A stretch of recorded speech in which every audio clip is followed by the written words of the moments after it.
आपल्या महाराष्ट्राच्या राजकारणात सध्या एक धक्कादायक आणि तितकेच संवेदनशील प्रकरण हे चर्चेमध्ये आहे. नाशिकच्या सिन्नर इथं उघड झालेल्या भोंदूबाबा अशोक खरात प्रकरणामुळे राज्य महिला आयोगाच्या अध्यक्षपदी असलेल्या रुपाली चाकणकर यांची अवघ्या 3च दिवसामध्ये विकेट पडलेली आहे. महिलांच्या हक्कासाठी काम करणाऱ्या या पदावरती असताना एक गंभीर आरोप असलेल्या भोंदूबाबाशी असलेली त्यांची निकटता समोर आलेली आहे आणि त्यानंतर त्यांच्यावरती राजीनामा देण्याची वेळ देखील आली. त्यामुळे एक मोठा प्रश्न हा उभा राहतोय. ही केवळ राजकीय चूक आहे की नैतिक अपयश? आणि असं काय घडलं ज्यामुळे चाकणकर यांच्या चुकीला माफी मिळाली नाही? यावरतीच आज आपण सविस्तर चर्चा करणार आहोत. नमस्कार, मी सायली नलवडे कविटकर आणि आपण पाहताय विश्लेषण वाई. राज्याला हादरवून टाकणाऱ्या अशोक खरात प्रकरणाची पार्श्वभूमी पाहिली तर स्वतःला ज्योतिषी म्हणवणाऱ्या या ठगावरती महिलांच्या लैंगिक शोषणाचे गंभीर आरोप आहेत. या प्रकरणामध्ये सर्वात महत्वाची बाब म्हणजे महिला आयोगाच्या माजी अध्यक्षा रुपाली चाकणकर या खरात यांच्या ट्रस्टमध्ये विश्वस्त होत्या आणि त्याचबरोबर ती चाकणकरांचे खरात यांच्याशी निकटचे कौटुंबिक संबंध असल्याचे फोटो आणि व्हिडिओवरून सिद्ध देखील झालेलं आहे. महिला आयोगासारख्या संवेदनशील आणि संविधानिक संस्थेच्या प्रमुखांकडून अपेक्षित असलेली नैतिक भूमिका आणि प्रत्यक्ष कृती यामध्ये मोठा विरोधाभास हा दिसून आलेला आहे, ज्यामुळे हे प्रकरण अधिकच गंभीर बनलं आणि या प्रकरणाने राज्यात अक्षरशः रान पेटवले. या संपूर्ण प्रकरणामध्ये एक वेगळीच गोष्ट समोर दिसून आली आणि ती अधोरेखित करणं गरजेचं आहे. या प्रकरणी विरोधकांपेक्षा सरकारच अधिक आक्रमक झालेलं दिसलं. मुख्यमंत्री देवेंद्र फडणवीस यांनी स्वतः हस्तक्षेप करत चाकणकरांना तत्काळ राजीनामा देण्याचे निर्देश दिले. यामुळे सरकारने या प्रकरणात वेळ न दवडता थेट कारवाई करत जनतेचा रोष कमी करण्याचा प्रयत्न केला. साधारणपणे विरोधक आक्रमक असतात, पण इथे सत्ताधाऱ्यांनीच पुढाकार घेतल्याने हा निर्णय हा महायुती सरकारकडे डॅमेज कंट्रोल म्हणून पाहिला जातो.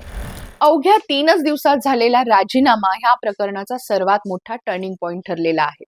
राजकारणामध्ये सहसा अशा प्रकारच्या वादांमध्ये वेळ घेतला जातो, चौकशीच्या नावाखाली विलंब देखील होतो, पण इथे प्रकरणाची गंभीरता आणि सोशल मीडियावरती वाढत चाललेला दबाव आणि त्याचबरोबर ती महिला आयोगाच्या पदाची संवेदनशीलता लक्षात घेऊन तातडीने निर्णय घेण्यात आला.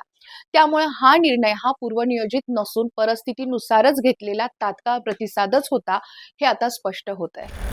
आता प्रश्न येतो की इतक्या तातडीने राजीनामा घेण्याची काय गरज होती?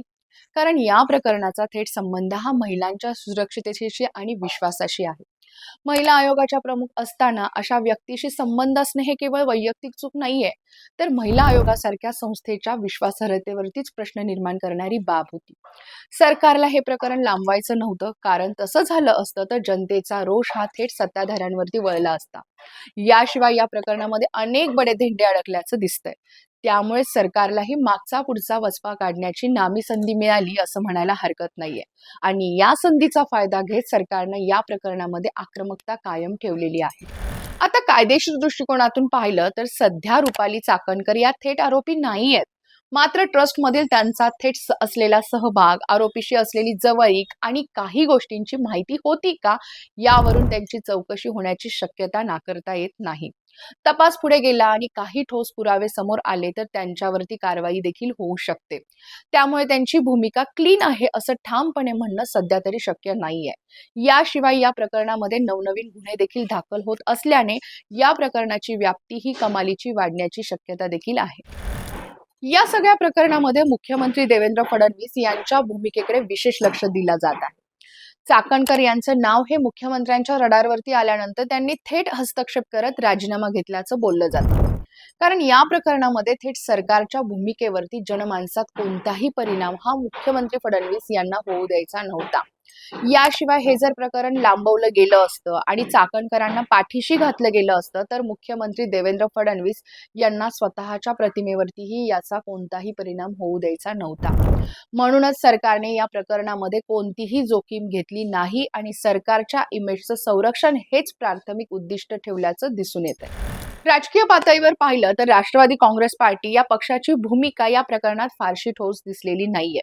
चाकणकर या पक्षाच्या महिला प्रदेशाध्यक्ष असून देखील पक्षाने सुरुवातीला ठामपणे बचाव केला नाही आणि कारवाईसाठी आक्रमक आहोत असंही दाखवलं नाही. त्यामुळे वैयक्तिक कारण सांगत राजीनामा हा स्वीकारण्यात देखील आला. ज्यामुळे पक्षाने या वादापासून अंतर ठेवण्याचा प्रयत्न केल्याचं स्पष्ट दिसतंय, स्पष्ट होतंय. हेच दाखवतं की प्रकरण इतकं गंभीर होतं की राजकीय बचाव करणंही कठीण झालं होतं. पण राष्ट्रवादीनेच आक्रमक भूमिका घेत चाकणकरांचा राजीनामा स्वतःहून घेतला असता तर राष्ट्रवादीला आपली प्रतिमा अधिक उजळ करण्याची संधी होती. पण ती संधी राष्ट्रवादीनं गमावल्याचं आता तरी दिसतंय. आता पुढे काय? हा सर्वात महत्वाचा प्रश्न आहे. रुपाली चाकणकर यांचं महिला आयोगाचं पद गेलंच आहे, पण त्यांचं पक्षातील स्थानही धोक्यात आहे.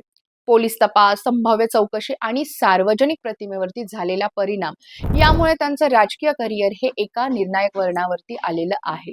पुढील काही दिवसांमध्ये या प्रकरणात आणखीन मोठे खुलासे होण्याची शक्यता नाकारता येत नाहीये.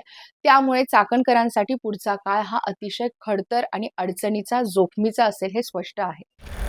निपक्षपणाने पाहिलं तर हा मुद्दा केवळ एका व्यक्तीपुरता मर्यादित नाहीये. रुपाली चाकणकर यांच्या कृतीवरती प्रश्न उपस्थित होतातच, पण त्याचबरोबर ती सार्वजनिक पदावर असणाऱ्यांची नैतिक जबाबदारी किती मोठी असते हा मुद्दा देखील समोर येतो.